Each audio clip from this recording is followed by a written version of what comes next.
A football team doesn't say, we're the Super Bowl champions. We don't need to look for any new receivers. We don't need to look for a new quarterback or whatever. You got to figure out those numbers and then use them.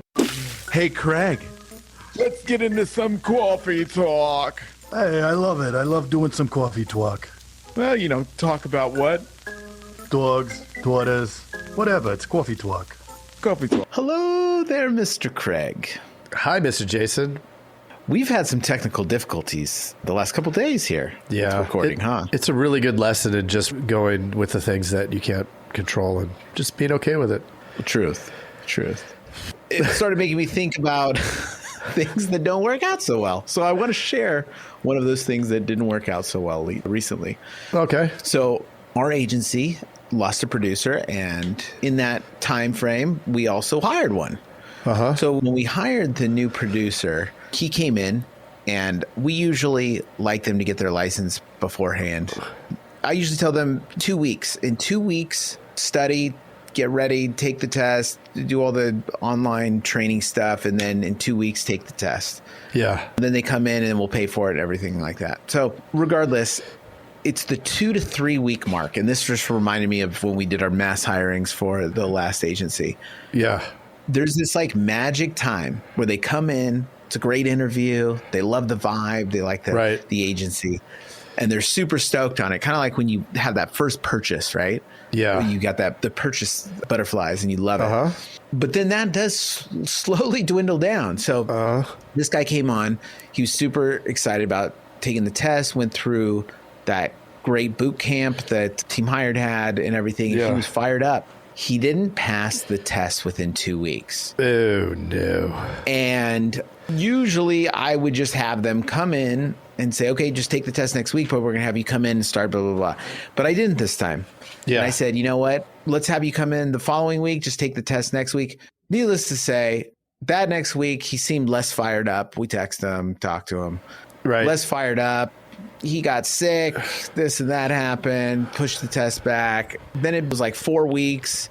Yeah. He seemed even less fired up. Of course, 4 weeks into it, he's done. Like, right. Guaranteed. If you can't get somebody in there within 2 to 3 weeks, they're done. And I knew it too. I just wanted to see what would happen. And of course, now he's the following week after that, ghosted. Yeah.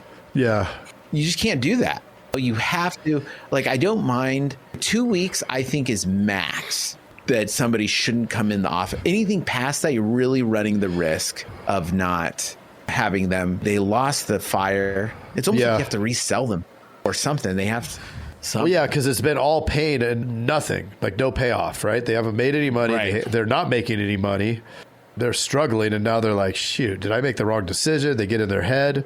It's like eject, right? And then there's the other side of it where you bring them on, and you can only have them telemarket for so long before they're burned out on that, right?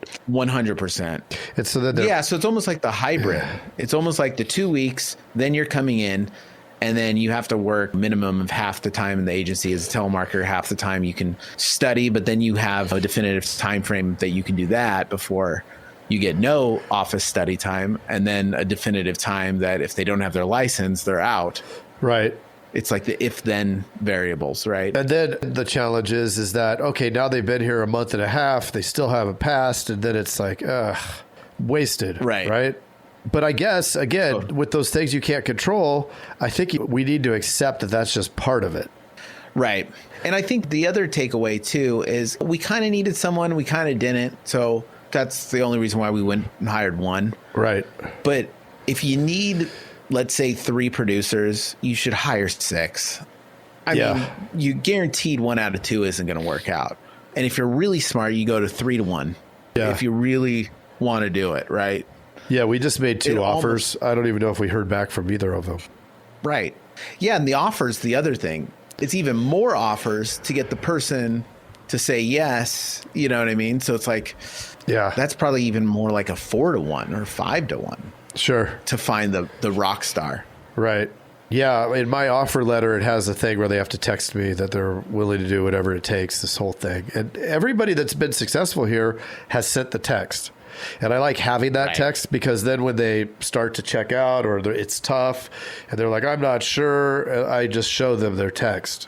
Say, remember, you said you're going to do whatever it takes. Come on. You got this. I love that. But now you have it. Yeah, because then they remember. It's like it almost rekindles that spark, right? They go back to where they were. And again, we talked about it the other day, the way they felt at that moment when they decided they want this job, right? They were all in. Yep. That wears off quickly when there's no money coming in. But then when you're hustling and maybe not hitting bonus or not quite there yet, then it also gets tough. It's like anything, right? The people that get the teledudes, sometimes it takes a little bit longer to get the results. And then it's like this, okay, do I keep going or do I give up? I don't know, man. I mean, if I gave up, then I'd have 2 million less premium. Right. Well, 3 million. Yeah, no, that's 100% it. It's just like the sales process. I mean, it is the sales process. So many times we do one thing, and if it doesn't work out, we're bummed. Where it's like, dude, you got to hire 3 people if you want one of them to guarantee to work out. And even then you're iffy, right? But if you hire 3, you're almost guaranteed to get 1. If you remove the probabilities of the things going wrong, if you remove those things, or at least create a situation where those probabilities have backup plans, then you're fine. Yeah. And it's kind of like the reason why we buy so many leads and we have so many telemarketers, and we just have this process because we know leads suck. Right. And it's like, we need a system that guarantees results. Yeah. And the guaranteed results is to have a process, kind of like the hiring. Like we were talking about with the hiring, we know that the time frames of when people are hot and cold. I mean, we've seen it from doing it so many times. But having a process for that, but then also if you need one thing, don't just do one thing because guaranteed, it's just not going to work out every time. Yeah. Guaranteed. So we can't be upset when it doesn't work out because we knew that it probably wouldn't. Yeah. This is why a lot of agents just don't hire. It's that whole avoid pain, right? You're not going to constantly, like I always, like every week we have team hired interviews every week. Even when we're not looking, I stopped because we were doing great. I had the same team for such a long time. I got complacent with that, right? Like I accepted this team and thought, this is great. It's going to keep going this way. So you take your eye off of that and energy off of that. Then one drops. You're like, well, it will be okay. Another one. And then all of a sudden, oh no, I got to get on this, right? And so now it's every week and we're just going to keep doing it because even once we're full, you don't know when somebody's going to leave. And I don't want to be in that position of pain that I have to hire because we don't have enough people versus the pain of constantly hiring so that we can find somebody better. A football team doesn't say, we're the Super Bowl champions. We don't need to look for any new receivers. We don't need to look for a new quarterback or whatever, right? They're always looking. If somebody can score more touchdowns, what do? They get that guy. See, I don't know much about basketball like you're talking about, but I do know that usually I see people on the bench, right? There's backups, right? Yeah. They're paying those people full time and they're not even playing. Right. So, I mean, it kind of goes into that whole, now that I think about it, it's very similar to like what I was saying. If you're going to hire 1, you need to hire 3. Yeah. If you need 1, you need to hire 3. And it's the same thing. If you're at a point where you want a certain amount of people, then you always need to be hiring to make sure that you're filling your pipeline because somebody's going to leave. It's so similar to the sales pipeline too. And you brought it up, but I think we need to look at that one more time because a lot of agents will talk about leads. And I mean, we interact with a lot of agents because of teledudes. And many agents come in and go, look, I'm going to do 20 leads a day. And then they're not on any of the calls and they're not on any of the like daily calls, right? There's daily calls to go over all this daily, our Wednesday call, the group, all that stuff. And they don't get involved in any of it because it's like, whatever, I don't know, they're busy. And then they will inevitably say, I'm not getting results. Well, you have 20 leads.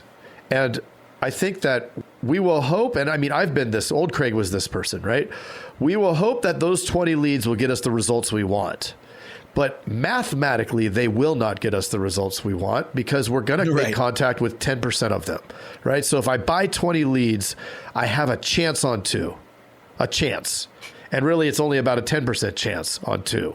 So if I want to do 1 quote off of 20 leads, it's going to take a while, right? Right. 20 today, 20 Right. tomorrow, 20 the next day, 20 boom, boom, boom, to get to the 10% of the ones we actually talk to. Now, the contact goes up over time, a lot of different factors. I don't want to bore anybody with numbers, but it's important to accept that. You're going to interview 20 people to get to 3 that you're going to offer the job to get to 1 that may come. Same thing with the leads. If you want to use leads to grow the book, then you need to buy 100 if you want 10 swings, right? And that's like something that it's hard to get past and accept. But once it's understood, it's like, the old Craig would have said, oh, well, I want to return that one. It had Mickey Mouse. It's like, who cares, right? Move on. That's just part of the breakage. It doesn't matter, right? There's 100 leads. We're going to get a hold of 10 of them. That's just the way it works. Some days we'll get lucky, get a hold of 15 of them. Some days we'll get a hold of 5 of them. But over time, it's going to work out to a certain number. And once we know that, then we can really create consistency. And that goes for anything, right? That goes for sending mailers. That goes for creating your own Facebook leads, whatever. You got to figure out those numbers and then use them. And then they change, right? Yep. I put you to sleep, Mr. Jason, just like everybody 100%. else. Yeah. I would guess with my poor experience or my unfortunate experience, which I don't really care, to be totally honest. But if I really wanted to hire one person, I should have hired 3. If I needed that person to be in the office. So I talked to our sales manager and stuff the other day, and I just said, you know what, I'm not going to hire one person next time. Like, I don't think we're going to hire anybody right at this second, but the next time we hire, we're going to hire a crew of people, Right. have them come in. If they're good, they'll stay and they'll pay for themselves. And Right. if they're not good, they're going to fall away. So Yeah. perfect. Yeah. Because I Never think hire one. Yeah, you could really build a good crew and feed them enough opportunity where they can write 30 to 40K. Most, I think, with the right amount of training, the right amount of leads, the right amount of opportunities, you could get somebody to 30 or 40K in the captive world.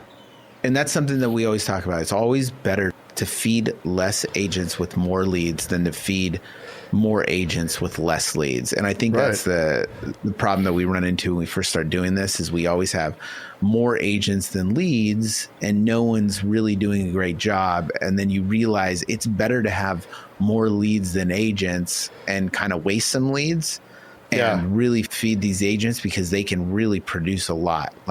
Right. I used to add another one and go, okay, now I'm going to add another one.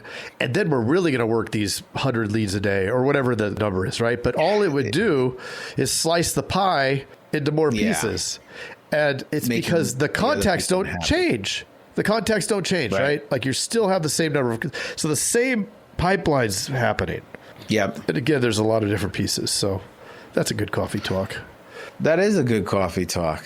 That's a good one. Yeah. So if you need help closing those leads, I mean, not everybody can follow up on them. live.teledudes.com. And we have a little class that teaches you how to get the most out of your leads and the most out of your sales team. Yep. And you can get the most out of this podcast by clicking the subscribe button right now. Subscribe. What? Hey, Jason. Yes, Mr. Craig. That was another awesome episode, wasn't it? Mm-hmm. Well, if people want to get a little bit more action and learn how to do write 100,000 in premium off of even the worst internet leads, where could they go? They can go to live.teledudes.com. Ooh, that sounds exciting. Are we going to be there? Yes, it's a weekly call that we're doing right now it's live and it will show you the process. The entire process is super awesome. I love it. Let's do it. Let's do it. Sign up right now, live.teledudes.com. Live.teledudes.com. That's live.teledudes.com. Hey, Craig, there's a new community that we are starting that I cannot wait to tell everybody about. It is our live texting community where you and I are going to answer people's questions and give them free content, right? Are you kidding me? We get to talk to them? Yeah, which is awesome, but they have to opt in. They have to text us at 520-214-2219. That's 520-214-2219. Nice. Craig, are you going to respond to these texts? I'm going to respond to them for sure. Live. I'm into it too. It's going to be awesome. And it's going to be our new texting community where we're going to get back to everybody that we can and drop some crazy content, free content, and free the calculator that you just came up with. That's right. The calling calculator, sales material. I mean, everything for insurance agents. This is it. It's the best texting community out there for insurance agents. Well, what the heck is that number again? I can't remember it. It's 520-214-2219. That's 520-214-2219. I love it. I'm going to text it right now. 520-214-2219. All right. I'll see you later, Mr. Jason. Bye, Mr. Craig. Wait, do they even listen to this on the radio anymore? I love it. I love it. Nice. All right.